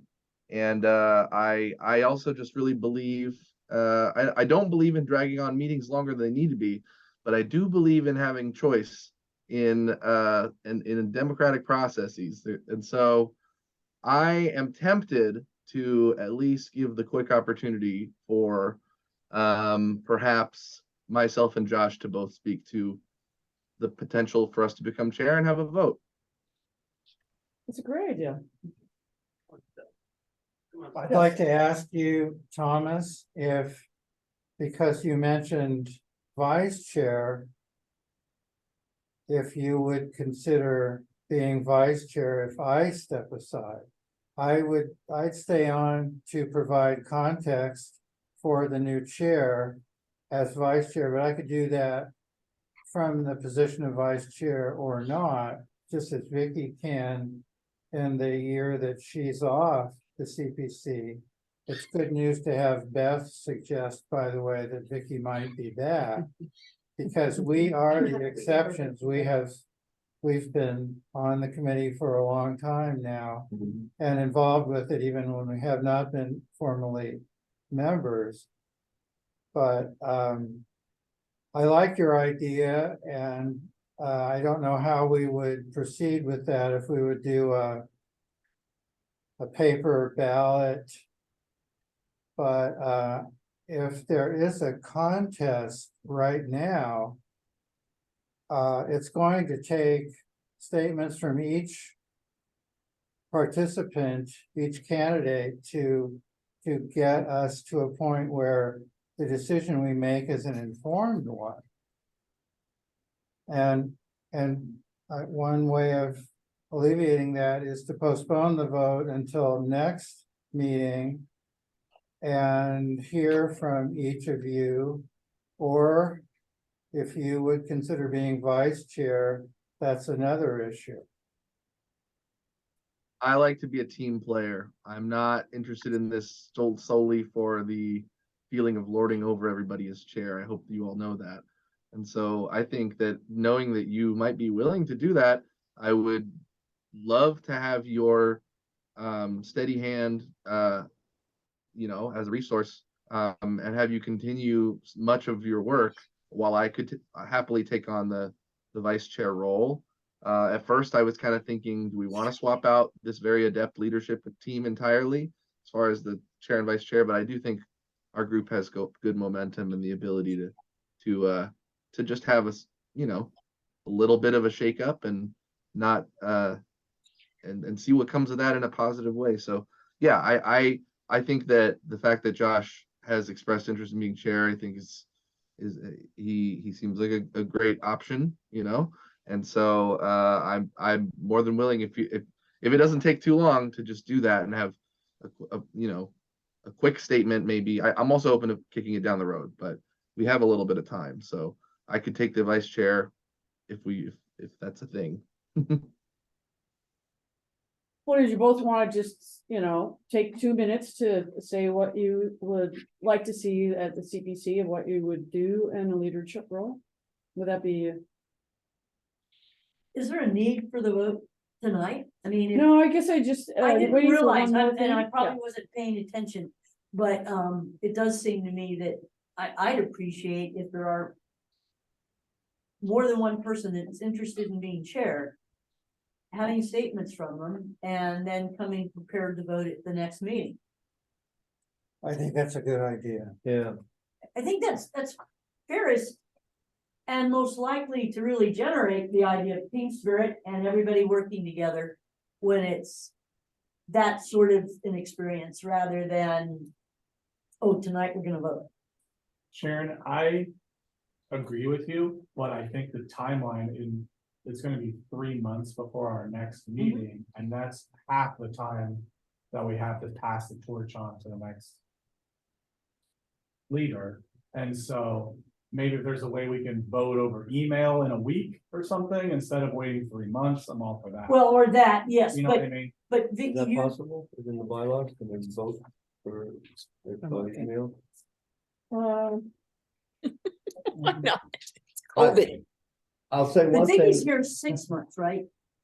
Just Yeah. for clarification. Right, she's Yeah. here for the next 6 till Right. June. And then not leaving town or anything No. like that, It's true. so. Yeah. No, where's my, they're both gonna stay on and mentor their Yeah, replacement, yeah. so, and I've been here long enough that I've seen that happen before. And they both stayed right, they were still at the meetings, every meeting. Okay. When they were off for a year, when David was off for a year, he still came to all the meetings and participated. So they would provide, I feel very confident, excellent mentorship for whoever replaces them. Mhm. I've seen them both in action for 4 years now, and they got it together. Well, thank you. Thank Appreciate you. that, but I don't see anything that says. You can't do like, I don't know. No, I- it doesn't. I think it keeps it wide open so that Okay. it's an opportunity, but, yeah, so it Section was just a 7. good, time to discuss, how to transition over. I guess that's the main reason I put it on there, and I, appreciate the comments, and, Deborah, you have one more thing? you Yeah, want? I think this sounds like a proposal, whether in 2 weeks' time, the candidates send out a message and we vote, or we wait 3 months to the next Maybe. certified meeting, the original or official. So to me, I'm good with vote. I'm not at risk with anything. I think both are good, but I do think it's better for the people to get on board versus waiting 3 months. So, but I think that's a question that maybe we should answer right now. That's my proposal.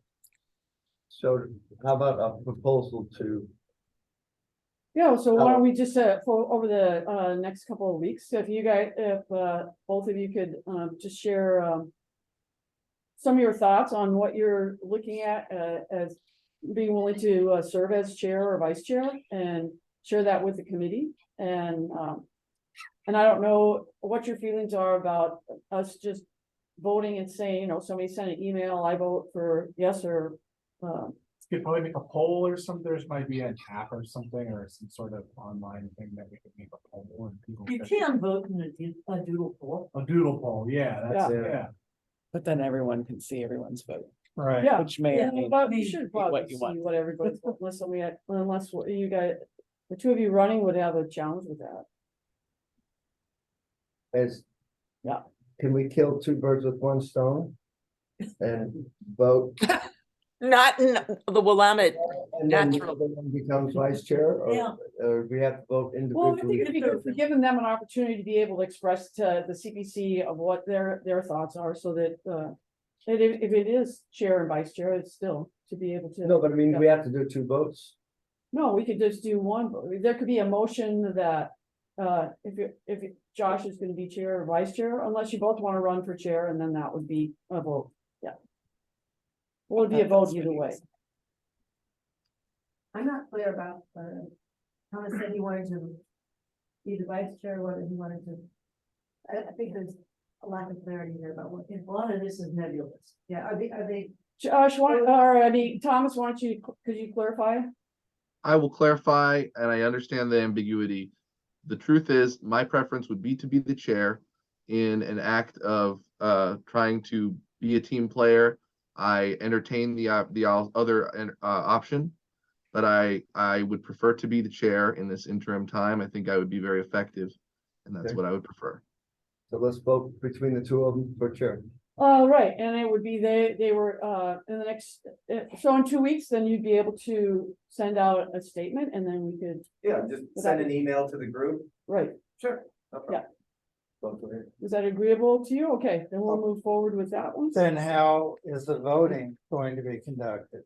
Good question. What about individual email? Just send it back to you, Vicky, or Paul. Yeah, No, I think that's They- appropriate. yeah, So let's see, Can we just make motions if we want to? Yeah, I was gonna say we should. Can I motion that we make the vote today, right now?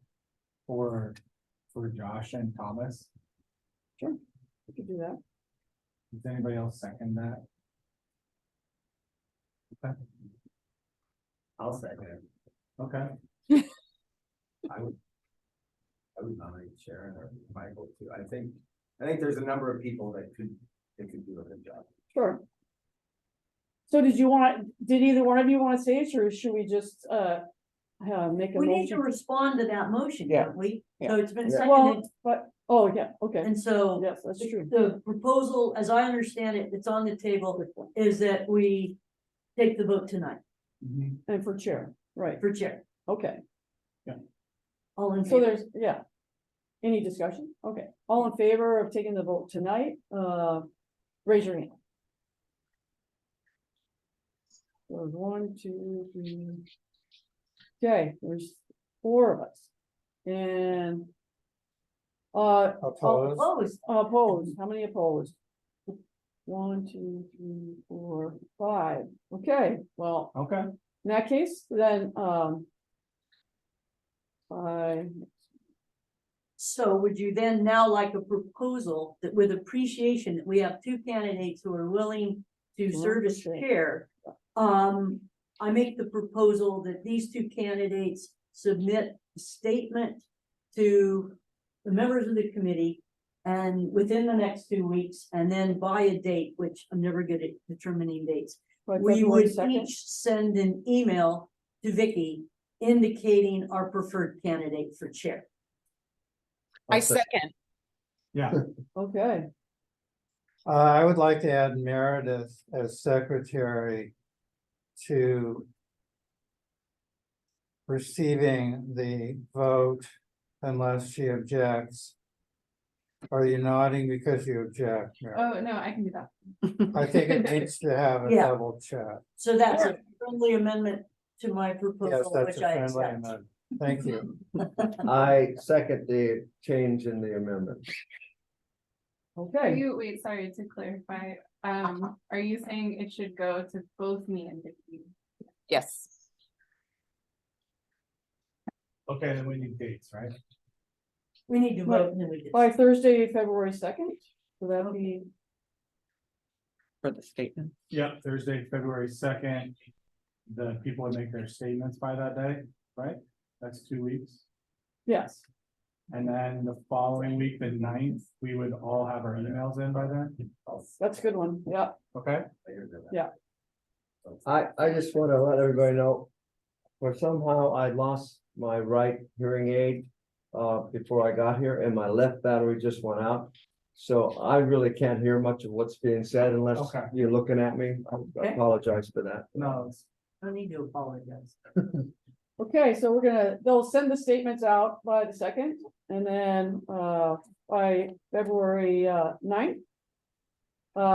We'll receive votes from everyone, they'll send it to, Meredith and myself. Yeah. Okay. Am Yeah, I allowed to ask a question?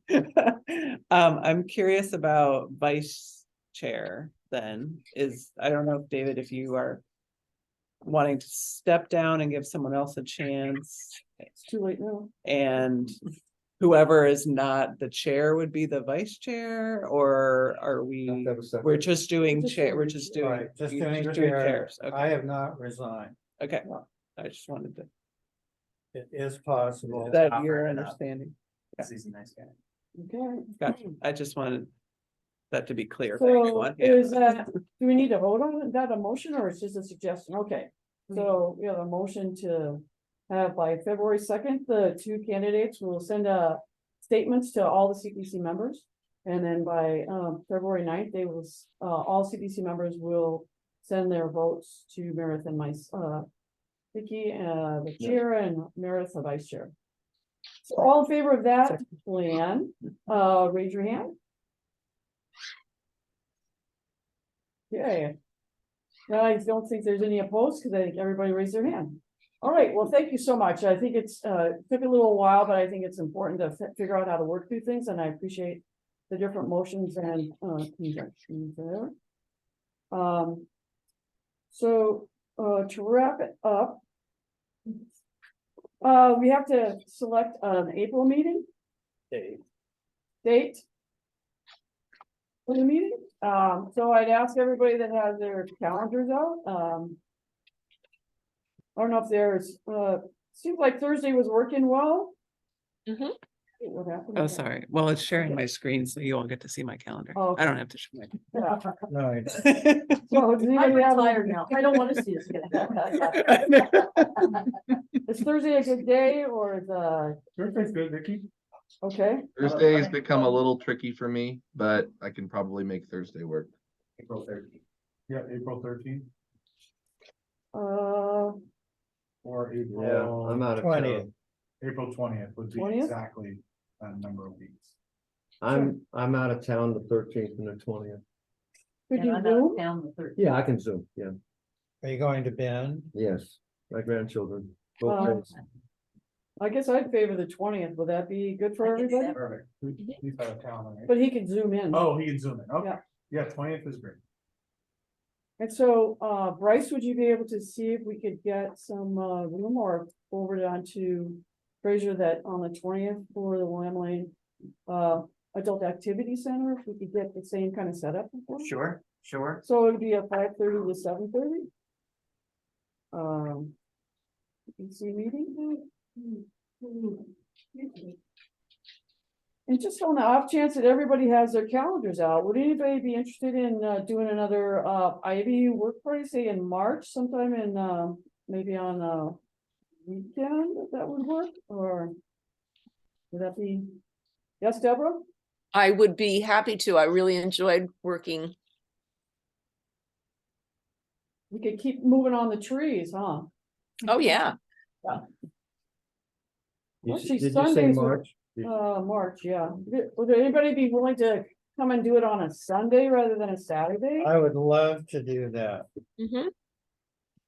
I'm sure Maybe, that would be hard for the city to be involved on a Sunday, though. I can check with. I don't know, I think Okay. Kelsey said, how about the 19th of March? Would people have availability that day? Yep. Spring break. Does that sound good? Yeah, I can't do it. Yeah, and Monday is the first day of spring, so that's a nice little leap. So how many people would be able to, so Sharon, you wouldn't be available that day? No, I have a previous engagement. Okay, the 19th. March 9th. 'cause I I would- could be available. How about the 12th? You have another engagement there when you daylight Daylight savings? savings time, that's a day to celebrate for sure. Would that work for you, or you have something I'll on give that a Sunday? shot. That would work then? Yeah, How about we pick the 12th? Would that work? That was it, Okay, so, then we can get, Joseph to kind of help coordinate this. I will. party. I will, I'll get together.